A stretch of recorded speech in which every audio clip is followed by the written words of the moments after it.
parentes são aquelas pessoas que julgamos pertencer-nos.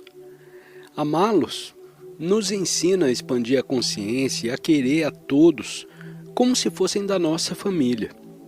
De fato, parentes e estranhos são igualmente filhos de Deus.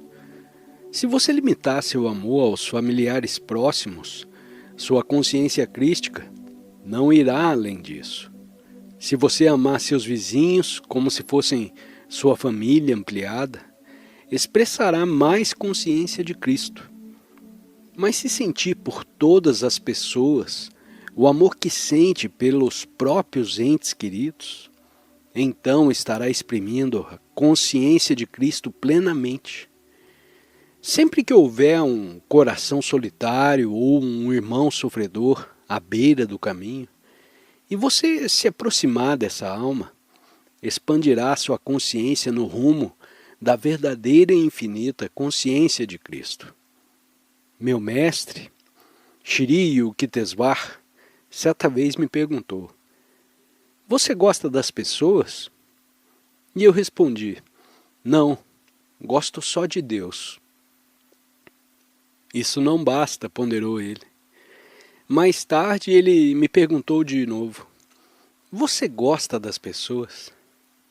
Dessa vez sorri beatificamente e disse: "Nada de perguntas."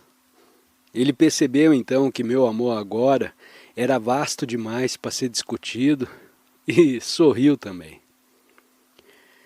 Quando somos um com o infinito, não temos consciência de nós mesmos como egos.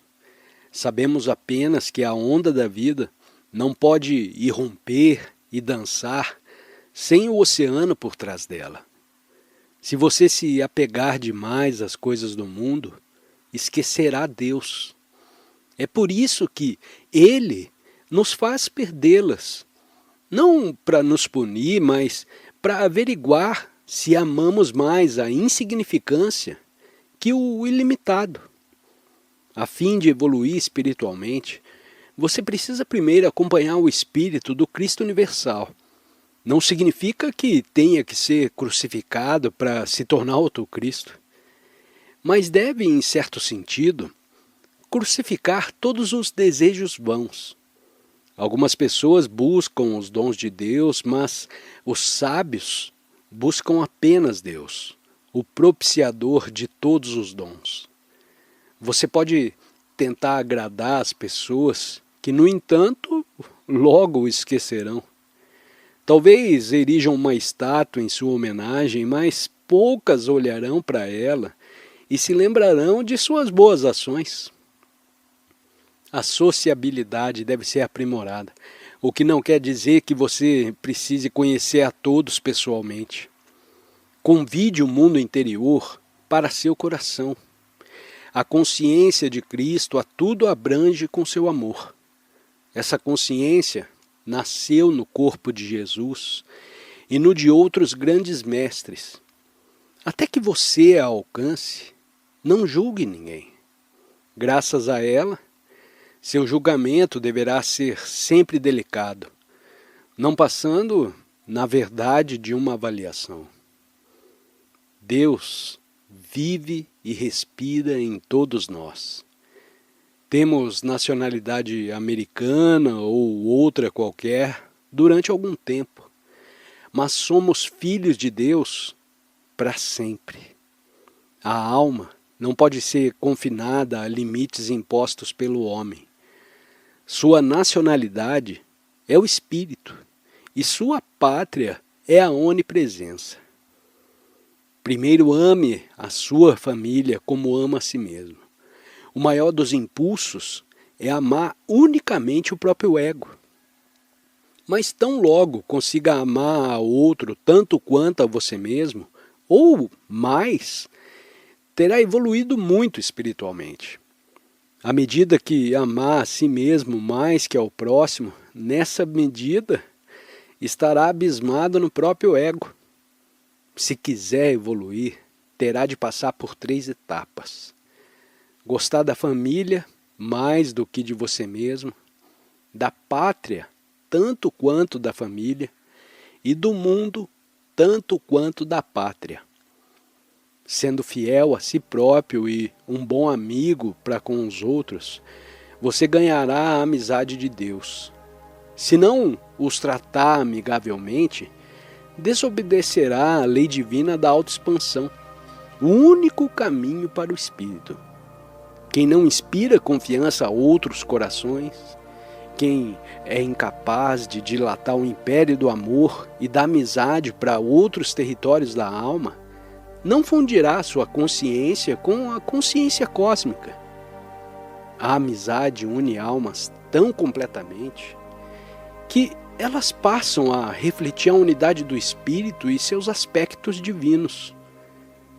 Quando a amizade divina reina inconteste no templo do coração, a alma se dilui na vasta alma cósmica, deixando para trás os vínculos limitadores que a separavam da criação animada e inanimada de Deus.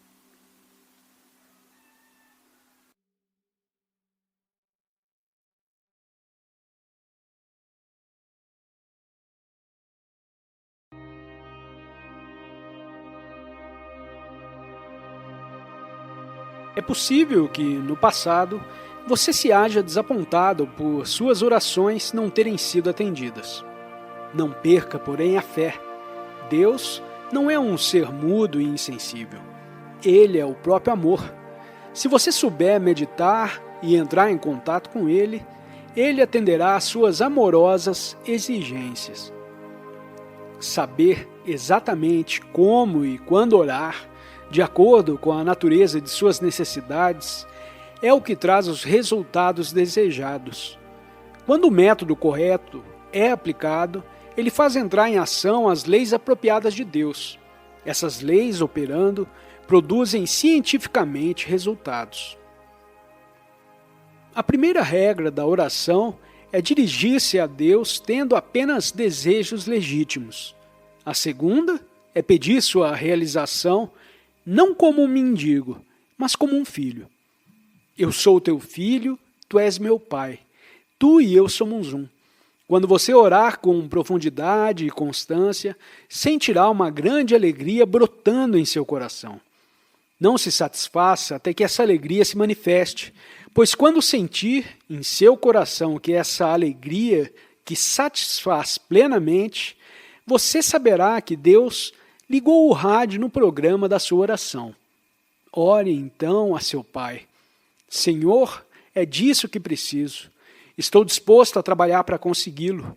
Por favor, guia-me e ajuda-me a ter os pensamentos corretos e a fazer as coisas certas para alcançar o êxito.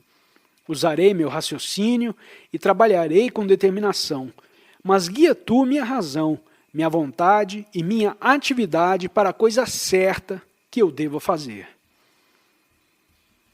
Você deveria orar a Deus com intimidade, como seu filho, e é o que você é. Deus não faz objeção quando você reza com o seu ego, como se fosse um estranho e um mendigo, mas você vai descobrir que seus esforços ficam limitados por esse nível de consciência.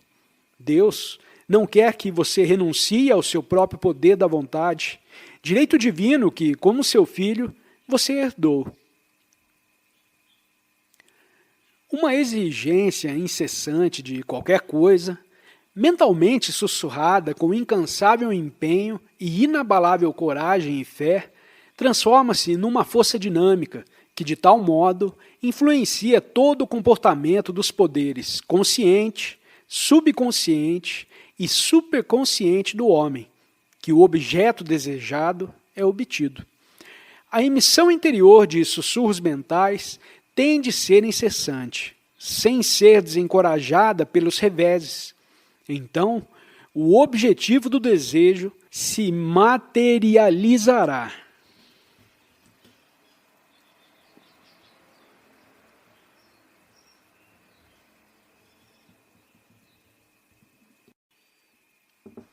Volte-se para Deus e você se verá rompendo as correntes dos hábitos e do ambiente.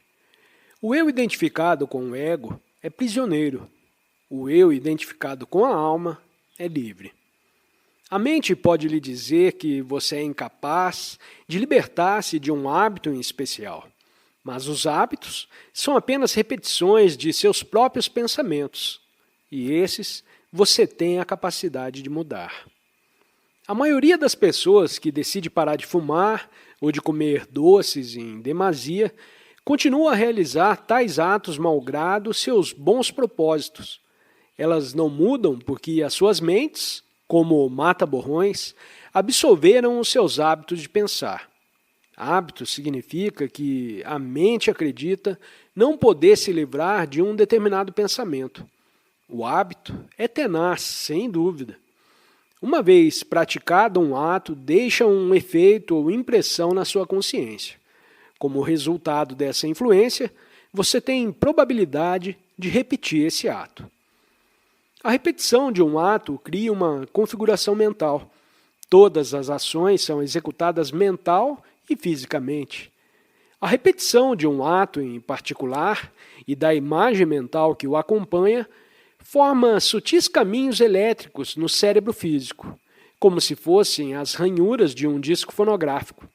Após algum tempo, sempre que você puser a agulha da atenção nessas ranhuras de caminhos elétricos, ela tocará o disco da configuração mental original. Cada vez que o ato se repete, essas ranhuras de trajetos elétricos se aprofundam, até que uma atenção mínima faz tocar automaticamente esse mesmo ato cada vez mais. Esses padrões fazem com que você se comporte de certo modo frequentemente contra seu próprio desejo. Sua vida segue essas ranhuras que você mesmo criou em seu cérebro. Nesse sentido, você não é uma pessoa livre.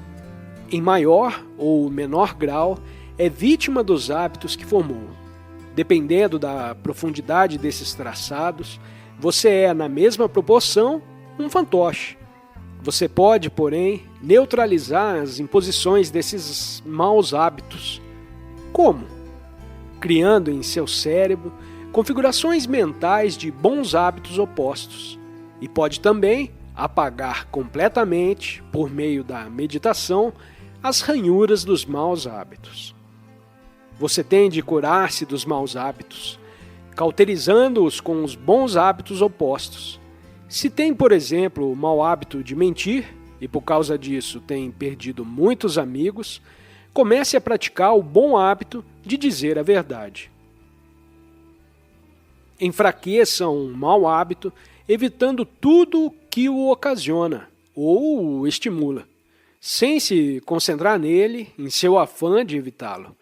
Em seguida, desvie sua mente para um hábito bom e cultive-o imperturbavelmente, até que se torne uma parte confiável de você. Mesmo um mau hábito leva tempo para predominar. Logo, por que se impacientar com o desenvolvimento vagaroso do bom hábito oposto? Não se desespere com seus hábitos indesejáveis. Simplesmente deixe de alimentá-los e fortalecê-los por meio da repetição. O tempo necessário à formação de hábitos varia de acordo com o cérebro e o sistema nervoso do indivíduo, sendo determinado principalmente pela qualidade da atenção. Por meio do poder da atenção profunda, educada pela concentração, qualquer hábito pode se estabelecer. Quer dizer, novos traçados podem ser feitos no cérebro à vontade e quase instantaneamente. Quando quiser criar um bom hábito ou destruir um mau hábito, concentre-se nas células cerebrais, o depósito dos mecanismos dos hábitos. Para criar um bom hábito, medite. E então, com a concentração fixada no centro crístico, o centro da vontade entre as sobrancelhas, afirme com profundidade o bom hábito que você quer implantar. E quando quiser destruir um mau hábito, concentre-se no centro crístico e afirme com profundidade que todas as ranhuras dos maus hábitos estão sendo apagadas. Por meio da concentração e da força de vontade, você pode apagar até mesmo as ranhuras profundas dos hábitos antigos. Se é viciado em fumar, por exemplo, diga a si mesmo: por muito tempo O hábito de fumar tem estado alojado em meu cérebro. Agora eu ponho toda a minha atenção e concentração no meu cérebro e quero que esse hábito seja desalojado. Comande assim a sua mente repetidas vezes. A melhor hora do dia para se fazer isso é pela manhã, quando a força de vontade e a atenção estão descansadas. Afirme repetidamente sua liberdade, usando todo o vigor de sua força de vontade. Um dia, de repente, você sentirá que já não está preso na armadilha desse hábito. Se quiser realmente livrar-se dos maus hábitos atuais, você não tem recurso melhor que a meditação. Cada vez que você medita profundamente em Deus, mudanças benéficas ocorrem na configuração do cérebro. Medite sobre o pensamento. Eu e meu Pai somos um. Tentando sentir uma grande paz e, em seguida, uma grande alegria no coração. Quando essa grande alegria chegar, diga: Pai, Tu estás comigo. Eu ordeno que Teu poder em mim cauterize nas células de meu cérebro os hábitos errôneos e as sementes das tendências passadas. O poder de Deus na meditação fará isso. Livre-se da consciência limitadora de que é homem ou mulher. Saiba que é um filho de Deus. Então afirme mentalmente e ore a Deus. Eu ordeno às minhas células cerebrais que mudem, que destruam as ranhuras dos maus hábitos que fizeram de mim um fantoche. Ó Senhor, incinera-os em Tua luz divina.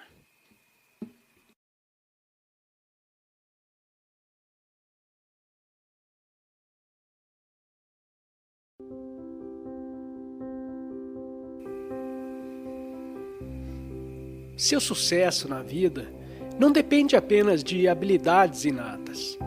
Depende também de sua determinação de agarrar as oportunidades que surgem. Na vida, as oportunidades surgem por criação e não por sorte. São criadas por você.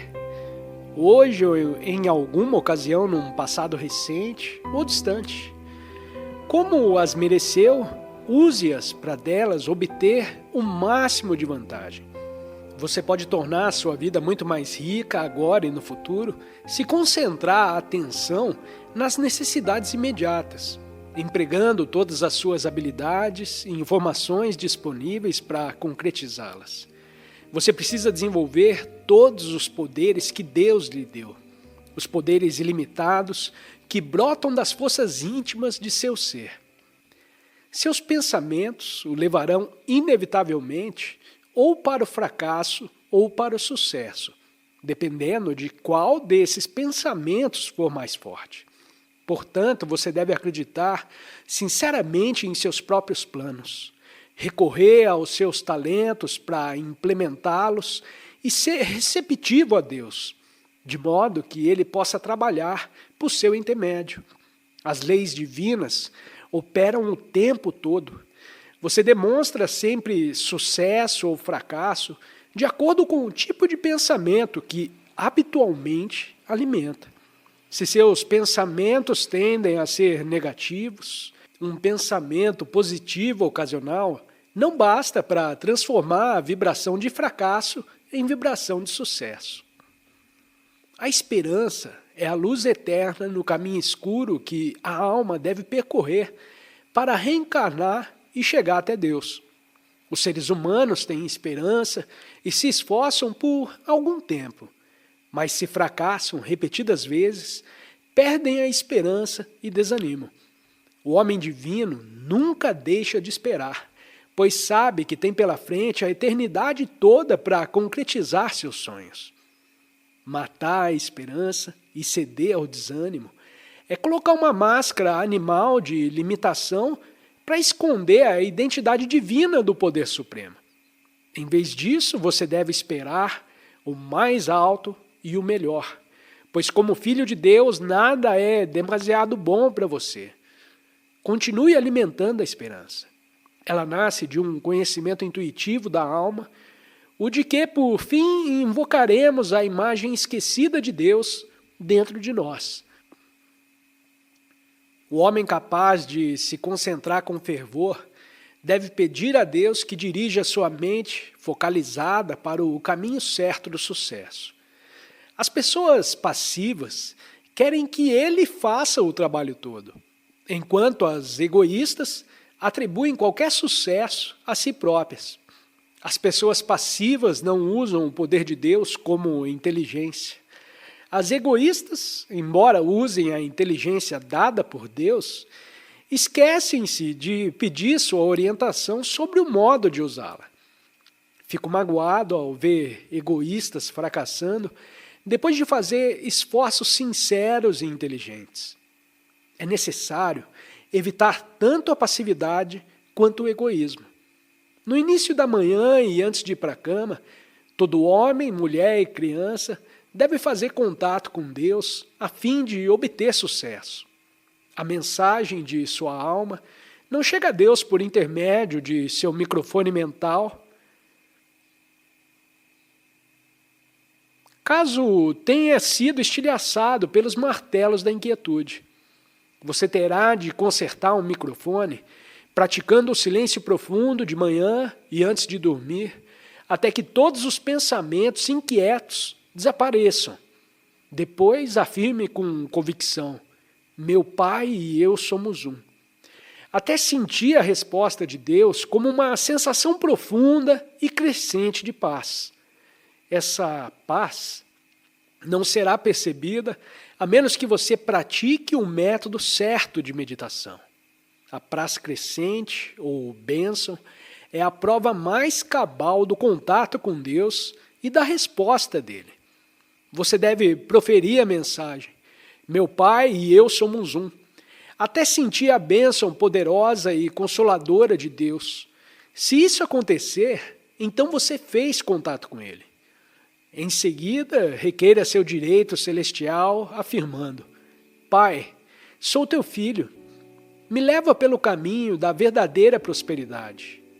Ou, Pai, vou raciocinar, vou querer e vou agir, mas orienta minha razão, minha vontade e minha atividade para que eu faça o que devo fazer a fim de adquirir saúde, riqueza, paz e sabedoria. Não queira nem haja antes de contatar Deus primeiro, e assim robustecer sua vontade e atividade para alcançar o objetivo certo. Você não pode receber uma resposta se chamar alguém por um microfone e ir embora. Portanto, não reze uma vez e se cale, mas divulgue repetidamente sua prece a Deus por intermédio de seu microfone mental, sereno, até ouvir a voz divina. A maioria das pessoas reza apressadamente, sem esperar para receber a resposta. Lembre-se de que a maneira mais segura de alcançar a plena prosperidade, ou a saúde, o dinheiro, a paz e a sabedoria, consiste em, primeiro, reclamar seu direito de nascença, perdido, emitindo continuamente uma mensagem a Deus por intermédio de seu sereno microfone mental, até receber a resposta divina, graças à bênção crescente da meditação.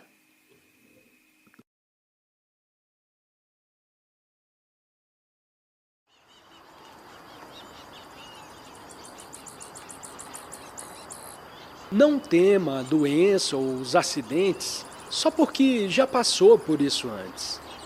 Tema antes o próprio medo, pois ele é que criará a consciência da doença e dos acidentes, atraindo você às coisas que mais o assustam.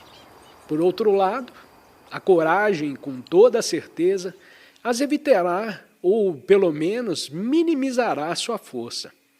Mate o medo recusando-se a senti-lo. Você está protegido pelas muralhas da eterna segurança de Deus.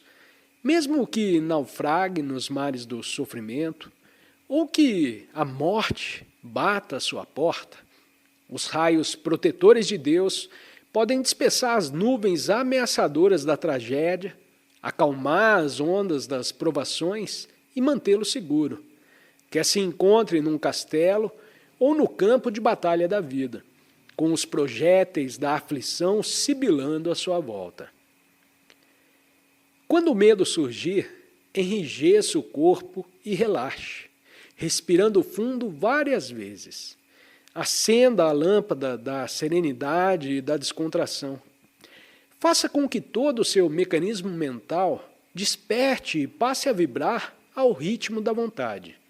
Em seguida, imprima o poder da vontade à engrenagem da cautela, intemerata e do bom senso.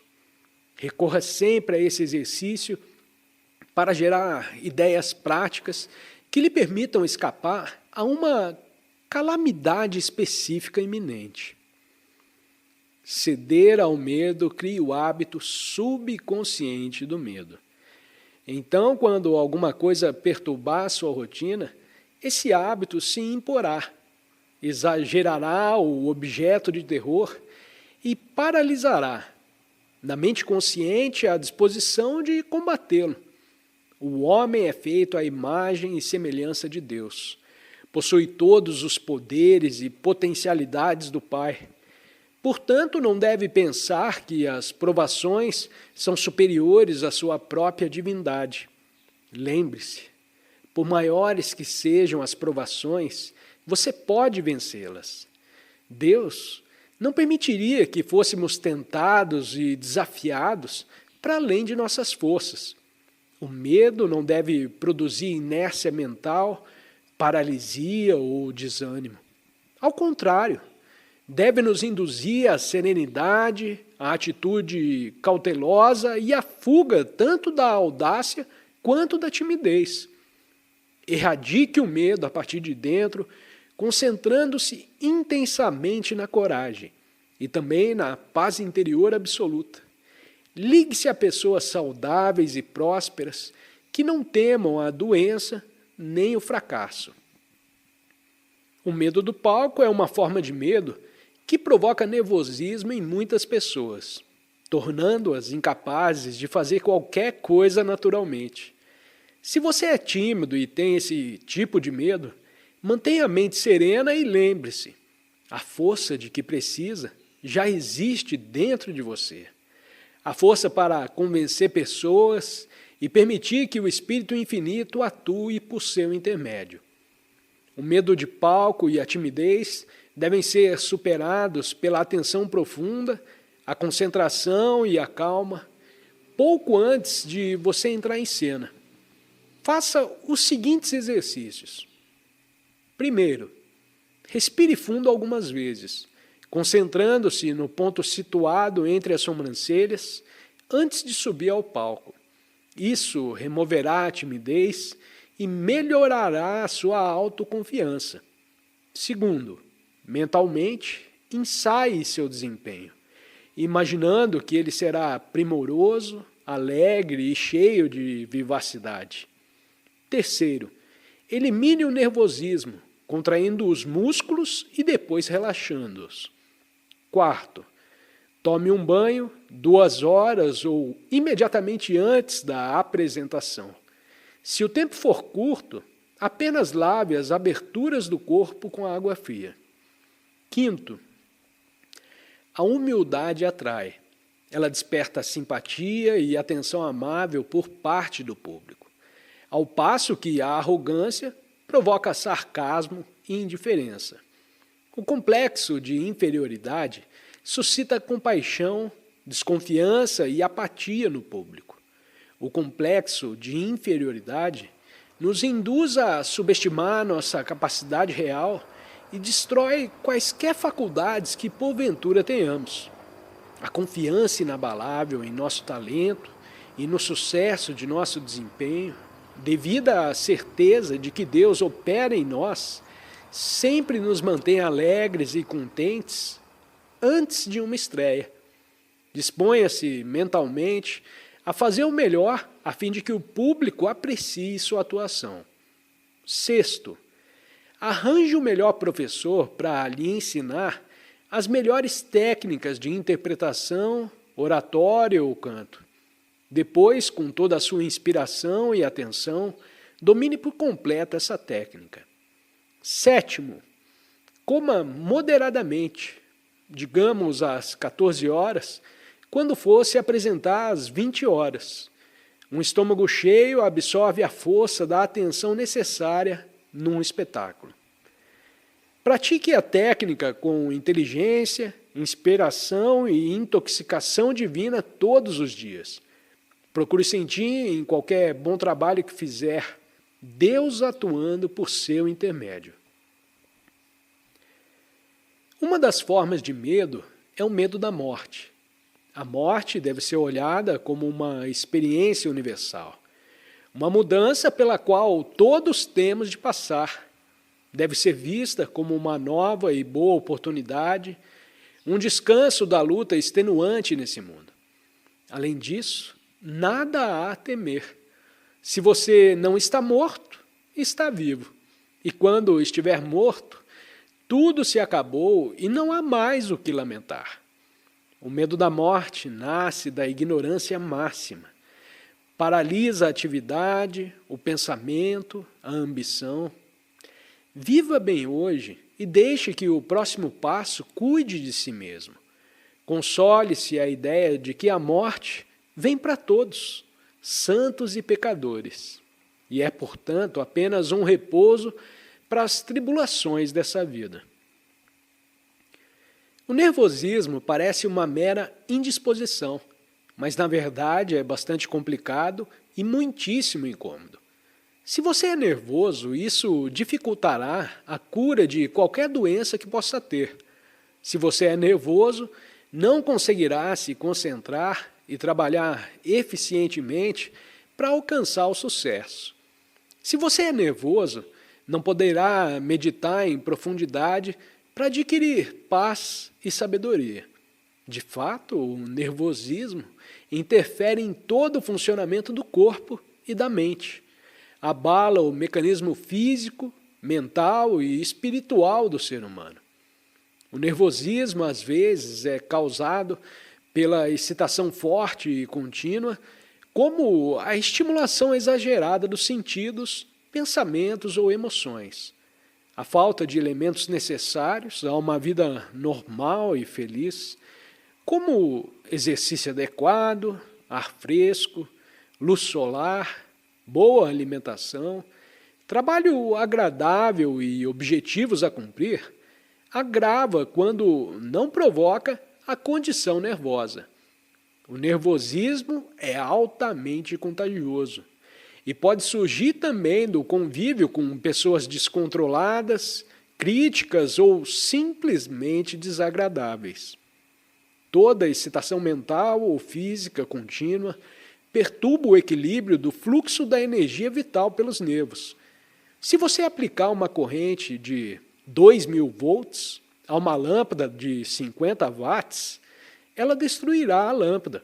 Do mesmo modo, um estímulo muito forte compromete o funcionamento do sistema nervoso.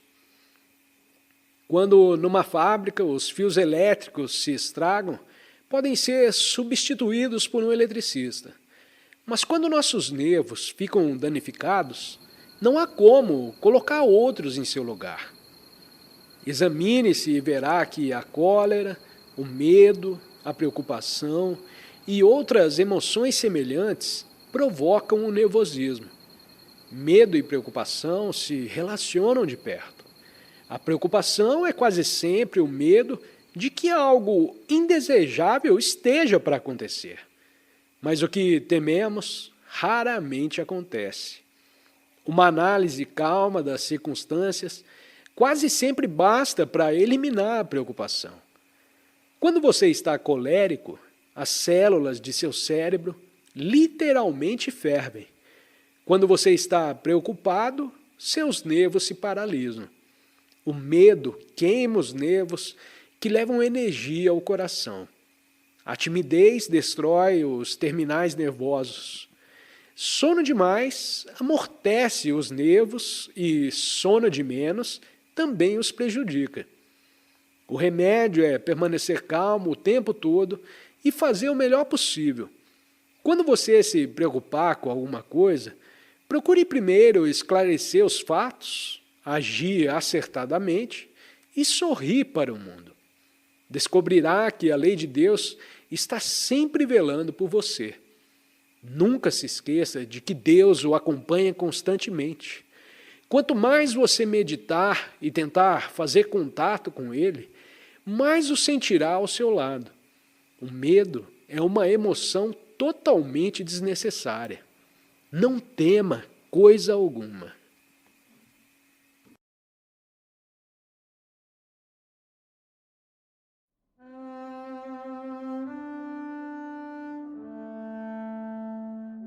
A alma, que é o espírito individualizado, pode manifestar, quando tem a oportunidade de se desdobrar, toda a realização e satisfação do espírito. É pelo contato frequente com a matéria imutável que os desejos materiais se avolumam. Proteja a alma das perturbações criadas dentro de sua mente pela louca dança do desejo, pai do sofrimento. Aprenda a controlar o desejo violento e pernicioso. Se conscientize de que não necessita de coisas que só geram misérias, pois se buscar dentro de sua própria alma, encontrará lá a felicidade verdadeira e a paz duradoura. E isto é a bem-aventurança. Tornar-se-á então um milionário de bênçãos. A bem-aventurança é a natureza da alma. Um estado interior duradouro de alegria sempre nova e imutável, que resiste eternamente aos desafios do sofrimento físico e da morte. A ausência de desejo não é negação. É antes a conquista do autocontrole de que você precisa para recuperar a herança de autorrealização existente dentro de sua alma. Primeiro, dê à alma a oportunidade de manifestar esse estado por meio da meditação. Depois, permanecendo nele, cumpra seus deveres para com seu corpo, sua mente e o mundo. Você não precisa renunciar às ambições e tornar-se negativo. Ao contrário, permita que a alegria duradoura, sua verdadeira natureza, o ajude a realizar suas ambições nobres. Usufrua das experiências superiores com a alegria de Deus. Cumpra os deveres que tem de cumprir com a alegria divina. Somos todos imortais, dotados de alegria eterna. Jamais esqueça isso. Ao lidar com a vida mortal cambiante, esse mundo é apenas um palco em que desempenhamos nosso papel sob a direção do divino encenador.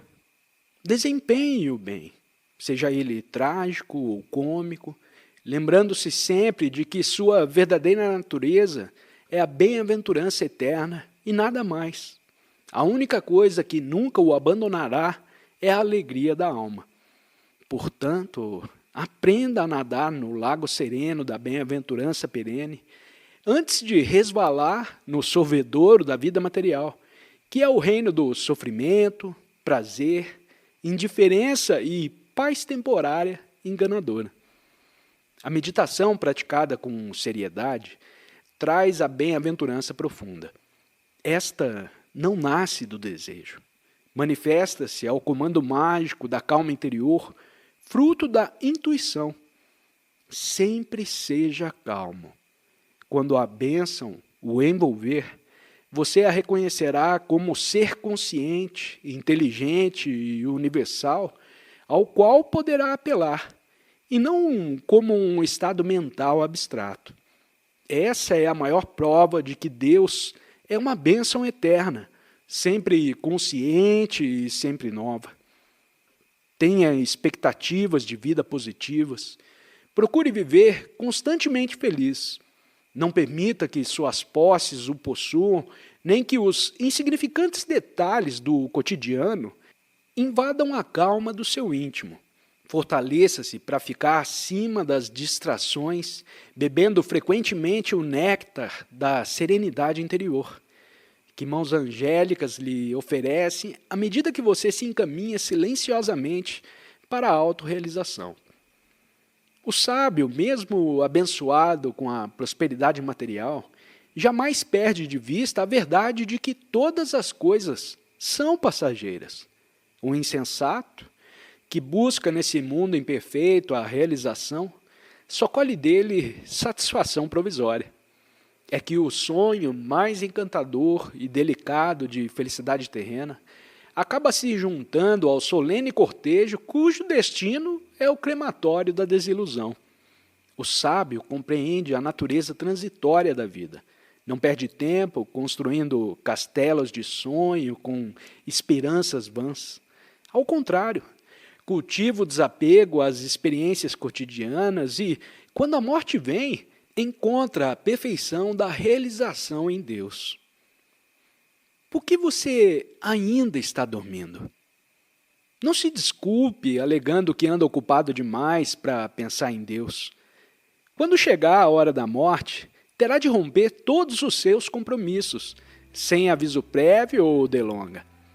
Então, que tal colocar agora de lado alguns de seus empreendimentos banais e pensamentos vazios para abrir espaço para Deus? O mundo tira de você tudo o que pode, mantendo-o preso a hábitos mesquinhos e atividades improdutivas. Você talvez queira ser diferente, mas, dia após dia, continua um prisioneiro, atado de mãos e pés pela corda de seus hábitos. É responsável por si mesmo e o mundo pouco se importa com o que você faz. Então, por que não lembrar diariamente? Meu compromisso maior é com Deus. Comer, trabalhar e morrer não basta. Os animais fazem o mesmo. Empregue o dom preciso da razão na busca de Deus. Não precisa ir para o deserto, onde tentações diferentes o assediarão e vencerão. O seu trabalho é no mundo, pois foi no mundo que o seu karma o colocou, a fim de salvar-se pelo serviço ao próximo. Você poderá encontrar Deus na solidão do seu quarto, quando às primeiras horas da manhã ou antes do adormecer, se preparar para meditar. De mãos postas, diga mentalmente: Pai, Tu és onisciente, conhece todos os meus pensamentos. Fala comigo, quero ouvir Tua voz.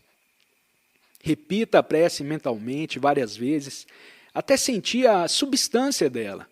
Alimente esse sentimento, trabalho, e repita a prece até sentir o coração repleto de amor e sequioso de Deus, pois assim obterá uma resposta consciente. Sempre que tiver alguns momentos de lazer, faça uma prece sincera. Pai, vem a mim, manifesta a Tua presença onisciente.